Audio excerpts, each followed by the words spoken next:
Welcome back to another episode of the Jam Sesh podcast, where we discuss all things music and the stories behind the artists shaping today's scene.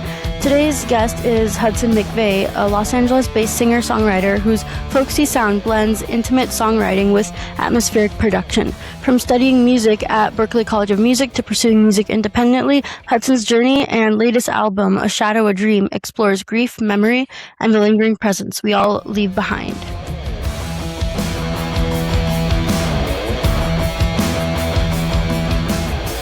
So the first question I wanted to start with today was, tell me a little bit about how big of a role did music play in your childhood? Ooh, I feel like I was always drawn to it from a very young age. I think around age 3, I got into my parents' CD collection, and I was really fascinated by that and all the album covers and lyrics, and then started playing piano at age 4 and started singing at 7. I'm kind of a lifelong musician. I didn't start playing guitar until high school, but I was classically trained on piano my whole childhood. It's always been like a hobby, like a little side skill, but I didn't really start taking it seriously until about 5 or 6 years ago. And so you said that as a kid you would go through your parents' CDs. Is there a particular one that you remember listening to and really liking? They wouldn't let me listen to them because a lot of them were not appropriate for for young kids. But they let me go through the inserts. There was one from Aerosmith. It was like Get a Grip, I think is the album name. And there were a lot of weird pictures in there. Like there was a guy who would like stretch his cheeks really wide or something. And then there's like a cow udder. I'm like, what is this? I was really fascinated by that. And then my dad had some Kansas albums. A lot of those 70s rock albums are so ugly that they're almost so cool. There was a tornado on one of them. Those are the ones I remember the most. Yeah, and so you said that you were classically trained, so I imagine your parents were very supportive of your musical ambitions. Yeah, I used to hate it because they would make me practice 20 minutes every day. Like, I would cry at the piano. Because it was just stuff out of books. My dad, when I was like 8, paid me $25 to learn Linus and Lucy, like the Charlie Brown song. That's when it clicked. I was like, whoa, I can play songs that I want to play. And then, yeah, after then, I started to really enjoy it. And you said you started pursuing it full time about 5 or 6 years ago. So what made you take that jump? I think it was when I was a senior in high school, going into college. I was going to go into actuarial science, like math, insurance stuff. And there was a classmate who was like, what do you mean you're not going to major in music? And that's when I realized other people believe in me and have expectations. Maybe I should have that for myself. And then I started considering music as a career. Started honing my... Yeah, and you got into the Berklee College of Music, which is a dream for many aspiring musicians, but you dropped out after 5 weeks. So what made you take that decision? Well, I was 21 as a freshman because I'd already completed a bachelor's prior to that. And they put me with a bunch of 18-year-old freshmen. Like all of my classes were just 18-year-olds. Everyone on my floor in my dorm was 18. So the social life was difficult. I felt like everyone's dad. And all the bathrooms in my dorm were so bad. It was like 2 feet by 2 feet, and they were like 5 in a row. And sometimes the curtains didn't work, and you can't move your arms without bumping into one of the walls. The Berklee dorms on Commonwealth Avenue are not luxury at all. And then the classes too. I wasn't really getting anything out of the classes. I sort of had a realization that music education isn't necessary for creativity. Like I think if you want to be classically trained and pursue that further, I think music school is excellent. But if you're just a creative individual other than the networking environment, doesn't I don't feel like it has much to offer. I had a handful of friends that I really enjoyed hanging out with, but other than that, I was pretty miserable there, so I moved on. My understanding is that after you dropped out of college, you moved to LA. Is that right? Okay, so yeah, pursuing music is already a very non-traditional path, and then dropping out of college is also a very non-traditional path. So, did you ever receive any pushback or naysayers, or were people in your circle supportive? Yeah, everyone was supportive. I didn't receive any pushback. I think this is Mm-hmm. a move that they wanted me to make earlier. So Mm. I think everyone was really happy to see me move to LA. Mm-hmm. And what about from yourself? Did you experience any self-doubts or regrets? Yeah, always. I'm always dealing with imposter syndrome, and there are some days when I struggle to believe in myself. Um, but support from other people, especially fans, really helps with that a lot. But specifically, when I moved to LA, I didn't really have any direction. I just knew that I wanted to be there. So that was really difficult. It was a big adjustment, but I feel good now. Mm-hmm. Yeah, I mean, moving across the country is scary for anyone. And so okay, so tell me, like, when you got to LA, and then what did you have to do? Did you have to get a day job? Did you have to find a studio? Did you have to find producers? Like, how did you get your music up and running? I tried to get a job in the music industry and I couldn't Mhm. land one. It's so difficult to get a job in LA. And so after that, I was like, okay, I'll just apply to any job. And then it sort of narrowed down to the service industry. And so I ended up working at Trader Joe's for a little over a year while I was doing Mhm. music on the side. So Mhm.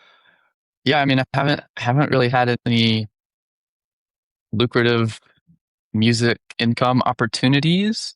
So it is still sort of like a side hustle for me. And did you record out of your house, or do you have a studio? Mhm. Yeah, I record in my bedroom. And then do you have producers come and visit you and work with you, or how does that work? Well, I try to do it all myself.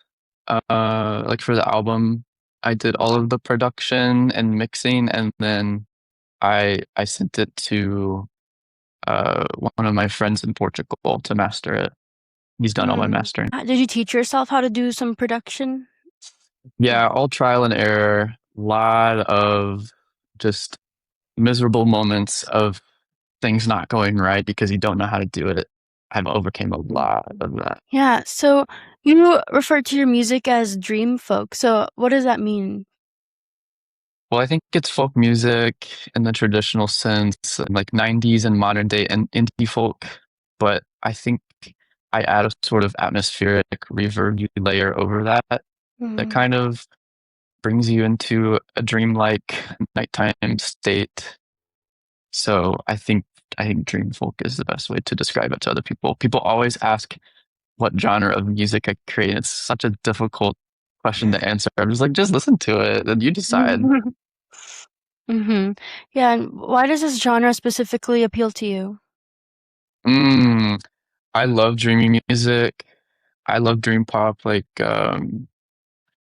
Cocteau Twins, and then the indie folk side of things like Elliott Smith. Like I find all of that soft, gentle, warm timbers just to be really, really comforting. Yeah, so like lots of layers and kind of like shoegazy and like introspective, heartfelt songwriting as well. Mhm.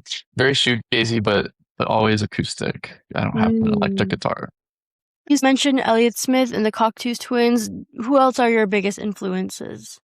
Ooh, I think Elliott Smith, Alex G, and Sufjan Stevens are my big three. Lifelong fan of Neil Young.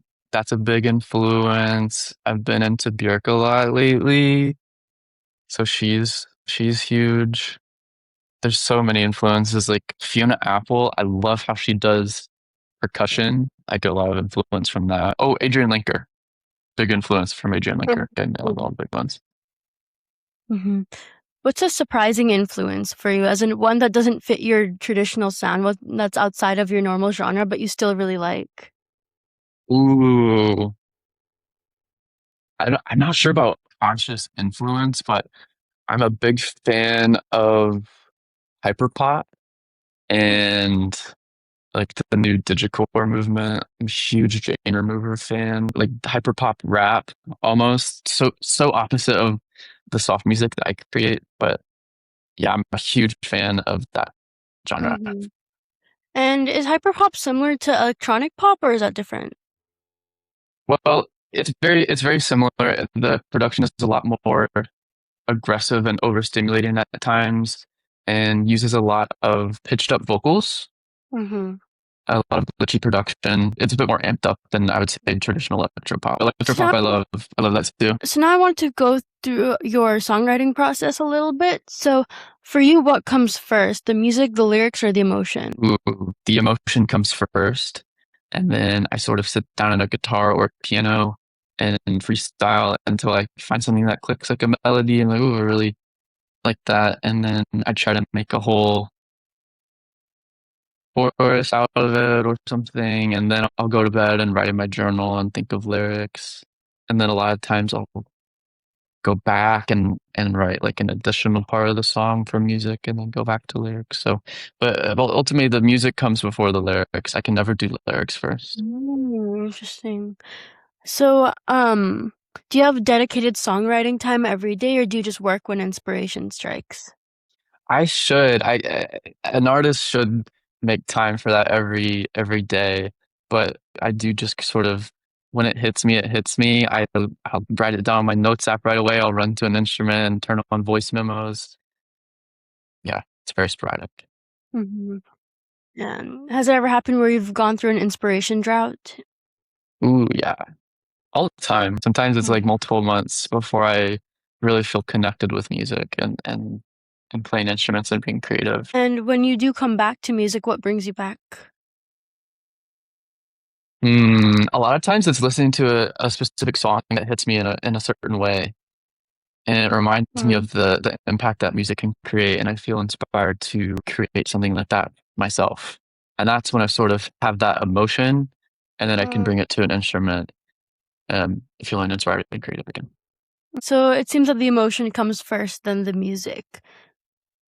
Does it Yeah, ever for sure. happen where you start creating music and then you feel the emotions later? Yeah, I think so. I mean, sometimes I'll make a demo and it'll really sort of like swell my chest up with emotion. I'm like, wow, this is more than I thought it would be. Yeah, and music in general is very vulnerable, but your music especially is very emotional and reflective. So do you have to be in a specific kind of headspace to write? I'd say so, but I'm sort of always in that headspace. I'm very Mm. introspective. I'm always keeping to myself. I'm a bit of a recluse. Uh, yeah, I'd say Mhm. specific headspace for sure. Mhm. And is it more vulnerable for you to write the song or for you to share it with others? To share with others, I feel like I write a lot of songs and keep them to myself, and it's sort of like my little special treat. I'm very in touch with my own emotions, and I have no problem being vulnerable with myself. The scary part Mhm. is sharing it with others. Your latest album, it covers a lot of painful themes and topics, and when you were working on it, like editing the songs or recording it or even writing it or rewriting, did it feel like you were reliving the emotions each time you worked on it? A lot of times, yeah. Most of the time, I feel like I blocked out the emotion because I was just so focused on the practical production of it all. I had a specific sound I wanted to create, and I was really driven to find a way to get that. But towards the end, when I was sort of just reviewing songs and making final tweaks, it really hit me. I'd have to stop mixing because was crying too much. I just couldn't Mhm. focus. So, Mhm. yeah, towards the end. I imagine it takes so much out of you for the more emotional songs, especially. Do you find that creating art can be energizing or draining? Mm, I think it could be draining for other people, but I feel like for me, the parts that could be draining are actually more empowering. And I Mm. think the difficult emotions that I feel when I listen to my songs are actually really important to me. And Um, I like to be reminded of those. Um, it makes me, I reflect on my lost loved ones. I think it's good to do that, even if it sort of brings the sad feelings with them. why do you think it's important to make yourself feel the painful things that most people want to avoid? I think we all feel them regardless, and I think other people sort of suppress them. And I think if you just bring it up to the surface and sort of not dwell or sulk in it, but own and accept it, I think that's healthier. I like sad songs a lot because they're really good about meeting you where you are. Everyone feels sad. And I think sad music is important for us to process those emotions. Like I said earlier, your latest album is kind of born out of that sadness and pain and suffering. And do you feel like suffering creates better art? Yeah. Yeah. I think suffering is one of the most heightened emotions that we can feel. And I think it's those really dramatic emotions that evoke the most out of us creatively. And do you ever worry that if you're not suffering and if you're happy that you'll not be able to create as good of art? I thought about this. Honestly, yeah, but it's good. It's good to be happy. I do find that my best songs come from my worst states. And when I was listening to your music, not just your latest album, but also the previous singles you released, I noticed that there's a common theme of family and childhood across a lot of your songs. And I was curious, why is that a topic of interest for you? Mm. Well, I had such a good childhood, and I feel nostalgic for it all the time. Mhm. And a lot of times, the nostalgia is the emotion that I bring to an instrument and sort of work out in song. How do you express nostalgia through an instrument? Ooh, ah, I don't know. I just kind of sort of play what I feel. It's it's not really a conscious thing. It just sort of comes out of you. I don't know. It's sort of just a thing that happens by itself. Mm-hmm. And another thing I noticed in a lot of your songs is that you use audios from your real life, like people talking or like laughing or movement. So I was curious why you interweave moments of your real life into your songs. Well, I think the biggest thing for me is I really cherish those moments and the voices in those audios. And putting them in song is sort of like a way that I can make them live forever. It feels like a nice homage to all of those people in my Mm, life. yeah. So now I wanted to go into a little bit about your latest album, which just came out, A Shadow, a Dream. This is your first album. So how did this album come to be? What are the factors that led into this project being executed? I sort of had like 4 or 5 songs before I developed the concept. And then I realized there's a common theme to all these songs I'm writing. It's actually a really powerful message. And I think when you make the entire piece of art about the same thing, it sort of amplifies that powerful message. Um, and it was just sort of on my mind the whole time I was doing it. Um, my like 2 months into making the album in 2024, I lost my grandma, and I felt like I have been grieving that ever since. I made the songs that fit the theme, and then I was also sort of in that similar headspace the whole time. And yeah, it was a very slow build. It took 2 years to make the album, and then towards the end, it sort of snowballed. So when you say it takes 2 years to make, what did that look like? Did that look like maybe one day you'd write a lyric, one day you'd come up with something on the guitar, or maybe you'd go months without working on it? Like, what did that look like? Yeah, I think I started January 2024, and then I had like a really bad mental period and didn't start working on it till June or July. But a Mhm. lot of aggressive, like 1 or 2 week periods of working on it, and then sort of being overwhelmed and pushing it off for a long time, and then picking it back up maybe 4 or 5 weeks later, really pushing it. And that's just a cycle that Mhm. continued until it was finished. And do you find that you tend to work in bursts of brief periods like that? Yeah, I sort of have a realization like, oh my God, I gotta lock in and do this. Like this is important work. And then I sort of get to the end of my rope and I'm like, it's too overwhelmed to keep working. Yeah, and do you think that feeling of overwhelm came specifically because of the subject matter of this album, or would it occur with any kind of music that you make? I think it would occur with any kind of music.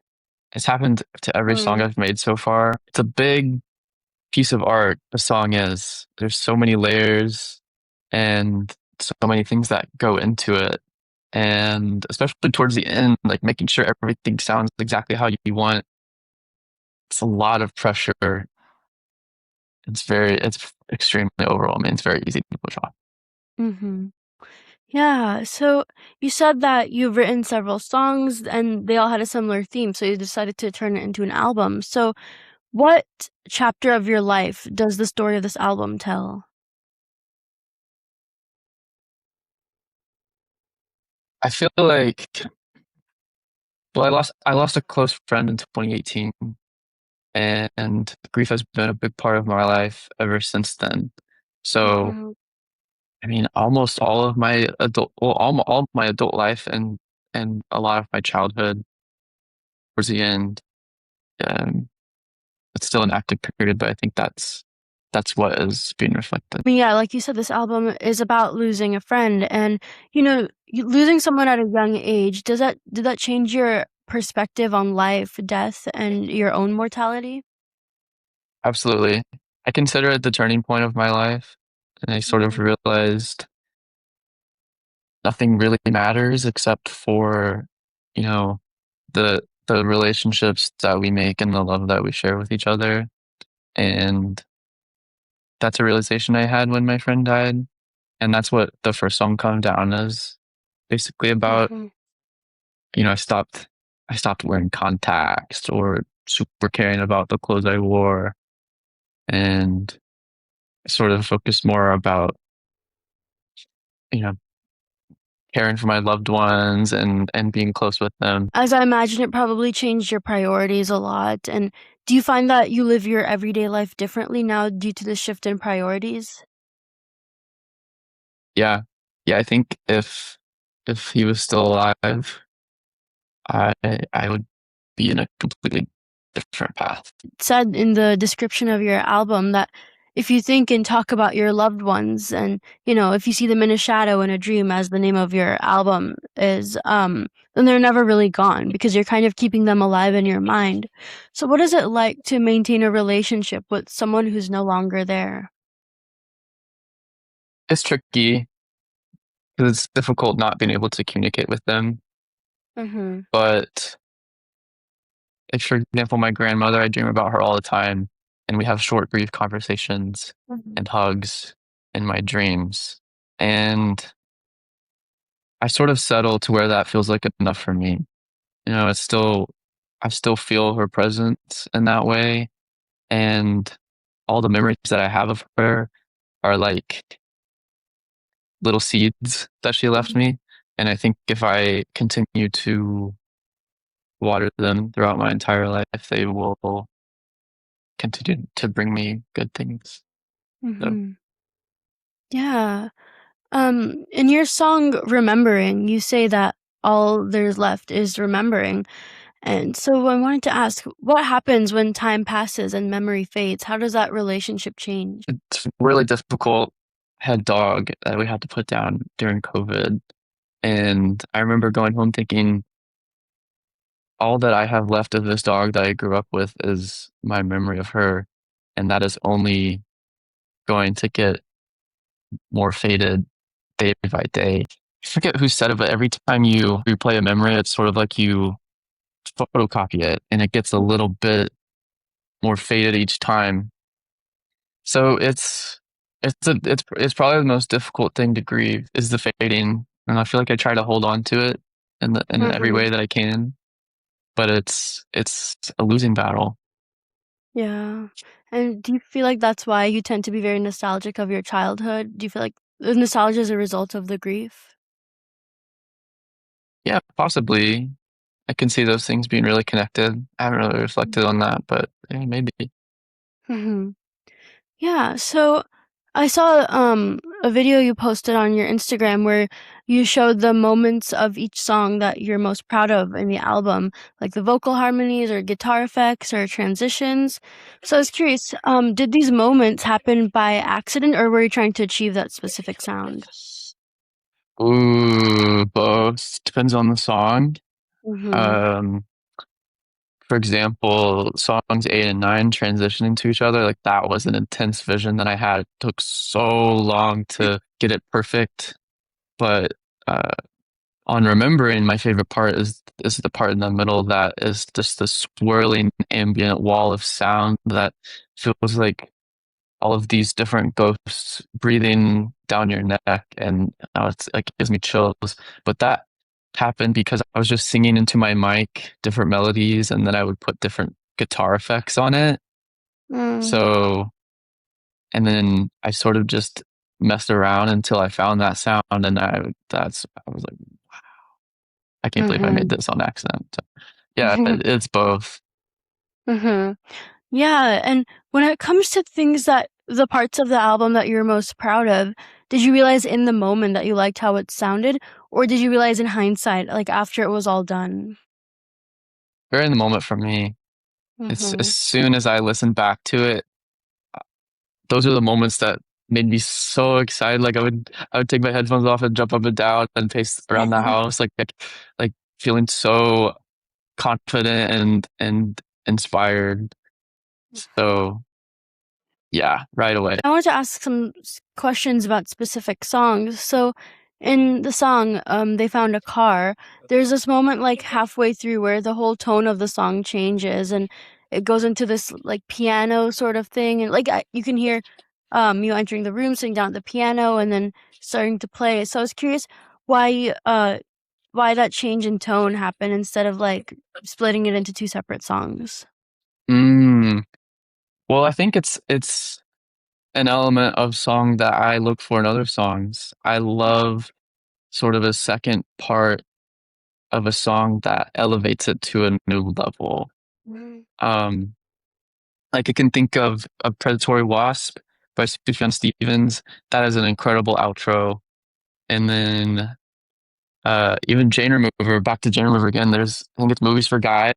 That is a two-part song, and it has like a crazy part in the middle, and then the second part is just amazing. It's a part of music that I listen to that I have deeply been inspired by in my subconscious, Mm. and those feelings that I get are what I try to translate when I'm being creative and making music. So yeah, Mm-hmm. Yeah. What do you think that does creatively from a storytelling perspective? bringing a song to another level like that, it sort of lifts up the level of importance or the emotional weight of the song. And I think it helps permeate your emotions as you listen to it. Mm. So I think just bringing it to a new level helps you connect with it more. Yeah. And then the song From the Backseat, that's a fully instrumental track, no lyrics. So can you walk me through that creative choice as well? Well, that was another one I made on accident. It's actually guitar from the song Remembering, and I was trying out Mm. different guitar effects, and it had this sort of underwater sound that really took me to the narrative of they found a car, and then I just started singing in the water over it. I think the whole song took me like 10 minutes to make, and it was sort of an experiment. Like I wasn't intending to put it on the album. I just wanted to make it for fun. And then when I was finished with it, I realized how powerful it was, despite sort of not being like the other songs on the album. And that's what compelled me to include it as an interlude. But I made it on accident. Yeah, and it adds an interesting dimension to it because emotions don't have to be expressed through just words. Like, when you play around on the guitar, that's a result of emotion as well. And that's also more open to interpretation. Like the listener can get what they want from it. And it creates a more interesting layer. Like these are the different ways that you're experiencing your emotion outside of just the lyrics. But yeah. Absolutely. Mm-hmm. Yeah, and then also on this album, almost every song you talk about or reference or mention this idea of a star. Like star is a common lyric that comes up a lot. So wanted to ask, like, what does this imagery mean for you? I think stars and the moon and nighttime are some of the things that bring me the most comfort and bring me into my element, my melancholic night owl personality, and sort of the imagery included in the songs bring the songs to that place of what I'm feeling. I do notice like, oh, I gotta stop making songs about stars or the moon because all of my songs are like that. But it just happens that way. I just feel so connected to those. What you said is so true. This album, like when I was listening to it, I was thinking like this is the perfect album for like really late night, like 3 a.m. or something when everyone's asleep, it's silent and it's just you and your thoughts. And that's the kind of vibe that I get from this album, like especially with the layers and the imagery like you said. So yeah, I think this is like a very late night kind of album, like when it's just you and your thoughts. But Yeah. yeah. And I think that's a reflection of when I'm creative. I'm always doing my most creative things at night when everyone's asleep, and I sort of Mm, feel alone in the world. It's just sort of me and my music mhm, and and sort of like creative spirit in the room that guides me. mhm. Yeah. Yeah, because at nighttime there's less demands on your time or your attention. Like, so it's really your time to do whatever you want. What's that Sky Ferreira album, Nighttime, My Time? I connect Mm-hmm. with that so much. Mm-hmm. Yeah. So do you find that you wait until nighttime to work on your album, even though you could have worked on it during the day? Yeah. I'm so busy and preoccupied with other things during the day. And it's sort of when everything's finished that I am able to get into the right headspace to be creative. Because Mm. during the day, it's very rush, rush, go, go, go. You do all these things, run all these errands. And then it sort of needs to slow down for me to get into that creative headspace. Yeah. Mhm. So, would you consider yourself a songwriter before a musician or vice versa? Say a musician, I feel like musician is more of a catch-all title. And I think being a songwriter can be a big part of being a musician. But I think I relate songwriter to more of like a poet, which is a Mm. beautiful thing in its own way. Like Leonard Cohen is like the quintessential songwriter in my mind. But I think musician has so much more to it melodically and creatively. So I would describe myself as a musician if I can only pick one. So you sing, you write songs, you do some producing, and then you also play piano and guitar. You taught yourself violin for this album. So if you had to take away one of those, which one would hinder you the most if one of those were taken away?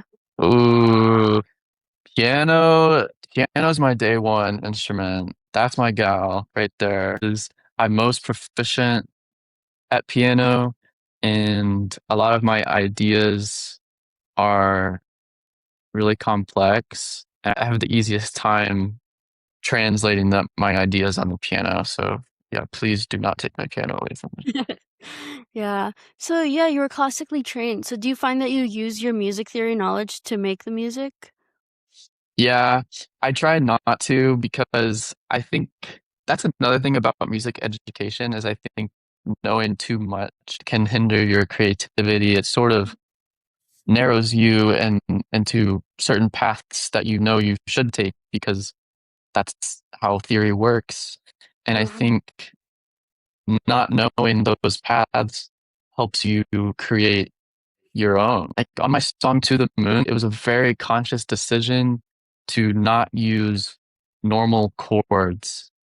Mhm. And I feel like the song is so much better and cooler because of that. When you said not use normal chords, like, did you mean you use uncommon chords, or did you use chords that aren't in the same key, or what is Yeah, that like like? uncommon chords. I think Oh. like a seventh or a ninth chord can take it to a new level. I think this is just me with music theory knowledge, but a lot of songs use the same chord progressions and chord types. And I'm sort of like, yawn, do something cool. So that's, yeah, I Hmm. try to do something cool. You're always told like you're supposed to use the chords that are in that specific key, but then if you do that, a lot of songs sound similar to each other. Do you use chords that are all in like different keys? Well, different keys are difficult because a lot of times if you do that, it sounds bad. Mhm. Uh, but yeah, I mean, there's a couple chords, like a second chord is good. It sort of spices up the song a little bit. Mm. But yeah, I usually stay within the same key, but use different variations, switch up one of the notes to make it sound interesting. When you write a song on the piano, is it kind of you write the lyrics and then you come up with something on the piano and you remember it, or do you like notate like the sheet music as well? I don't do any notation because I play a lot by ear. So if I just record it, I can listen to it and remember how to play it. Sheet music is tricky. I did sheet music on YouTube for an Alex G song, and it took me hours and hours and hours and hours. So I'm never doing that again. But after you've gone through this whole process of writing, recording, and releasing this whole album, what would you like to say to your friend or any of the people you've lost if they could hear you right now? I'm still thinking about you and talking about you, and I still feel you in different ways. And most importantly, you haven't been forgotten. So, about the cover art. So, it's two people, they're holding each other. I'm assuming one of them is probably you. So, did you draw it? I drew like the preliminary design, which was really bad. I'm not a very good artist. And then I sent it to my friend Mika, and she's a super talented artist. She ran with my idea and Mhm. and made it gorgeous. Why the fiery color scheme, like the reds, the oranges, the yellows? I don't know, that's sort of the thing that just happened. I Mhm. think I saw something on Twitter that had a similar color scheme, and it really made me feel the same emotion that I wanted to feel with the cover art. And I sent it to her, and then that's what she used, and then I really liked it. Yeah, so why did you want the image to be of two people hugging each other? Well, I just wanted it to be a very tender moment between two Mhm. people because that's what I feel the most visually in the album. It's sort of like a hug from a lost loved one. One of the people is sort of like a shadow, a little bit like shadowy Mhm. figure. And I settled on a hug. I felt like a hug was a bit too common, and I explored other tender interpersonal moments, but I ended up coming back to my original idea, and I'm glad I did because I really Yeah, and as for the order of the songs, is it in the same order that you wrote them? no, it's all over the place. Remembering was first, and I wrote that in 2022. It just never fit on any of my other releases. And then Chalk, I wrote like 3 months before the album came out, or something crazy like that. All different times, all different orders. Mhm. So why did you order the songs in the way that you did? Well, it was a feeling thing, and I think flow was important, and there was a conscious decision to front load the album because I know people probably didn't want to give it 36 minutes, but they might give it 10. And I wanted to put my best foot forward. But beyond that, it was definitely more about flow and a little bit more about maintaining narrative. Well, I wanted to ask, what is your favorite song in the album in terms of vocals, in terms of guitar, piano, and in terms of songwriting? I think my favorite song, period, is Chalk. That's the most personal to me. So I think lyric wise, it would be Chalk. All of those lyrics are really deep personal memories and bring me back to specific times from growing up. And I think vocally, it might be Come Down. I really push myself to sing in my upper register in that song, and it sounds cool. And maybe also tied with Big Plans because it's like the first verse is an octave lower, and then it goes up an octave to the second. And that's another part of the album that gives me chills. Like I feel like it brings it to a whole nother level Mm. vocally. Oh, piano wise, Come Down for sure. That piano riff that plays the whole song, I love that so much. Did you take vocal lessons? I did. Yeah. Shout out to Mrs. Mims if you're listening. I Hmm. took lessons from her for 12 or 13 years. She's the best. Yeah, so some of the skills you've taken lessons for, some of them are self-taught. So which one do you prefer, teaching yourself or taking lessons? Self-teaching is the way for everything. I'm in grad school right now for like online. Mm-hmm. I've always done online school when it's possible because I love just reading it myself and teaching it myself. I think it's because the learning process is so vulnerable and being able to keep it private is more comforting for me. And then it's also a little bit of a pride thing, like, oh, I did it myself. So self teaching, I would prefer to do that. I should have taken lessons for violin, but I was just stubborn. Yeah. Given your experience at Berklee College of Music, I imagine you're probably not studying something music related right now. No, I'm in business school, which is so random, Mm. but I wanted a master's, so that's what my undergrad was in. So do you plan to ever make music your full-time thing, or do you always want to have it as a side project? I mean, I'm fine with it being a side project, but it would be amazing if I could make enough money from, streams and concerts and YouTube videos. That Hmm. is probably the dream. Are you performing anywhere in LA or anywhere else? Not yet. I'm too scared. Mhm. I did do an open mic a few weeks ago, but yeah, I'd really like to do a backyard show. I feel like I have enough fans in LA to fill a backyard. I think that'd be really cool. I can also like rent out a studio. I know a studio that can host a concert in. So it's definitely on my mind. Like I really want to perform live, but that's another thing. Mhm. It's really overwhelming. I tend to push it off. Definitely. Yeah, like that's also one thing I was curious about. You said concerts, but your music is very chill, low key. So would it be like a traditional concert or kind of a sit down thing? Like, what do you have in mind?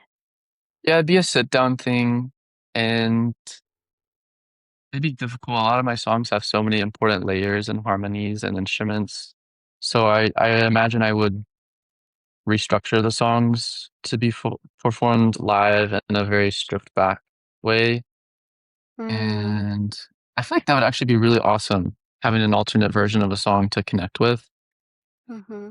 So yeah, I imagine it being like an Elliott Smith solo show where he would just go sit down in the middle of the stage on a chair and just work his magic. Mm-hmm. Do you ever plan to put together a band so you can get all those layers in a live performance? It'd be really cool. It'd be a lot of work though. It'd be awesome though to be able Mhm. to translate all those different layers in a live setting. I think that would be magical. What's next for your music? Are you currently working on a new album or are you focusing on promoting this one? I've been locked in on this one. I've been songwriting a little bit lately, but I don't have any ideas for a big release. I think I'll probably do more singles because this one I felt bad. So many fans wanted original music, and I hadn't until this year. I hadn't done anything since 2023, so I don't want to do any more dry spells like that. So I think just a string of singles, maybe not album related, is what's next for me. Yeah, and do you feel like the music you create in the future, or at least in the immediate future, is going to explore a different side of yourself?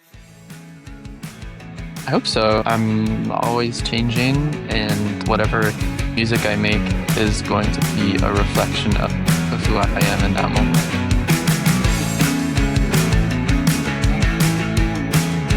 So now I wanted to ask some recurring questions that I ask every guest at the end of the podcast episode, and I call them rapid fire, but you can take your time. So Woo. the, Yeah. the first question is, what is your definition of art? Ooh, art is any sort of expression of self and emotion. Well, if someone were to get angry and yell at someone on the street, would that count? You make a good point. I think, uh, well, art is very subjective. Yoko Ono did a lot of yelling, and that was considered art. But Hmm.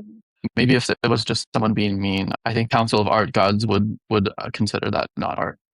Mm. So the intention behind it would matter. Yeah, yeah, I guess so. Yeah. Mm-hmm. Yeah. Number two is, what is an unpopular opinion you have?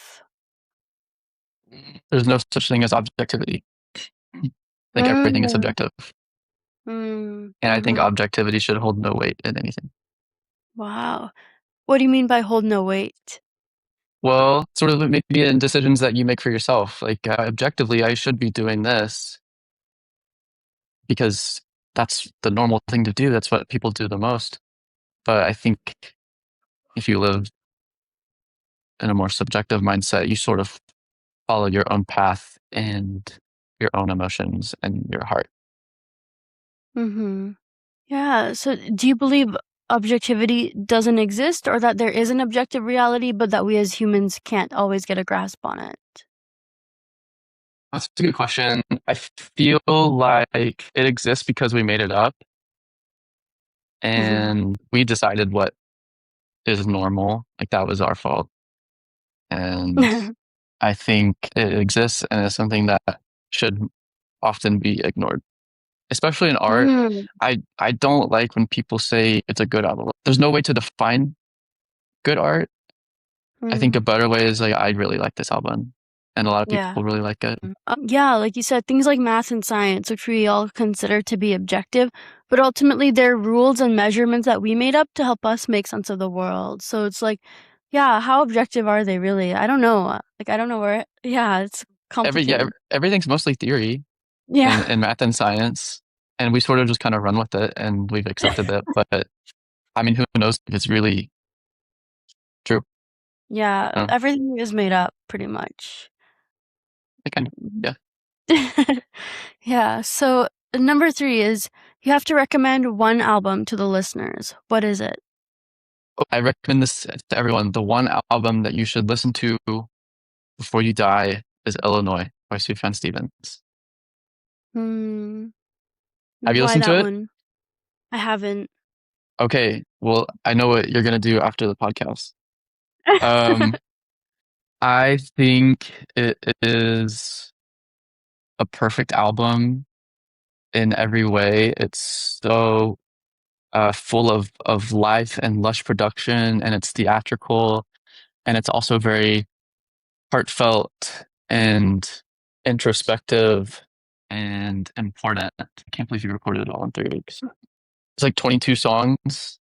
Well, there's only six of them are really short, but it's it is incredible. It's perfect. I love this one. Is it an album you come back to periodically throughout your life? Yeah, I listen to it every time I'm on a plane. It's a perfect playing album, and the individual songs from that are always on repeat.